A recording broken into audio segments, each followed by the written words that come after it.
মমতা ব্যানার্জি এসসিদের এসটিদেরকে বলছে নিম্নবর্ণ। মমতা ব্যানার্জি সাহস হয় কি করে? দেশে রাজা প্রথা উঠে গেছে, বাগদিরা বাউরিরা কুর্মীরা নিম্নবর্ণ। মমতা ব্যানার্জি মুখটা পরিষ্কার করুক ব্লিচিং ফিনাইল দিয়ে। সব এসসি এসটি ওবিসি মমতা ব্যানার্জিকে হারাবে, সব নির্বাচনে হারাবে। নিম্নবর্ণ বলার অধিকার ভারতবর্ষের সংবিধান দেয়নি। এরা আমাদের সহযাত্রী, সহনাগরিক। দেশে উচ্চবর্ণ নিম্নবর্ণ বলে কিছু নেই, সবাই ভারতীয়।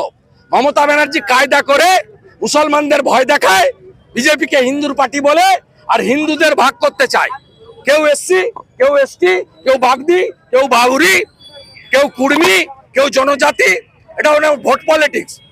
আমরা সবাই জোট বেঁধেছি, রাষ্ট্রবাদী মুসলমান আর সনাতন জনজাতি একসঙ্গে এবারে মমতা ব্যানার্জিকে বাই বাই করব। সুপ্রিম কোর্টের রায়ে মমতা ব্যানার্জির জেল যাত্রা সুনিশ্চিত হয়েছে। বলছে আত্মার তৃপ্তি পেলাম। হ্যাঁ, জেল যাত্রা সুনিশ্চিত হয়েছে। ব্যাগ গুছাক মমতা ব্যানার্জি। 2022-এ 5ই মে মন্ত্রিসভার মিটিং এ অতিরিক্ত শূন্যপদ তৈরি করেছিল মমতা ব্যানার্জি। সুপ্রিম কোর্ট বলেছে অ্যারেস্ট করবে না, তদন্ত করো।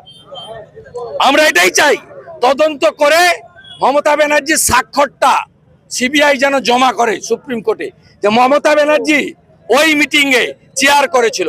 21শে জুলাই ডিম ভাত দিবস আছে, তার আগে 14ই জুলাই সুপ্রিম কোর্টে হীরক রানী বাই বাই।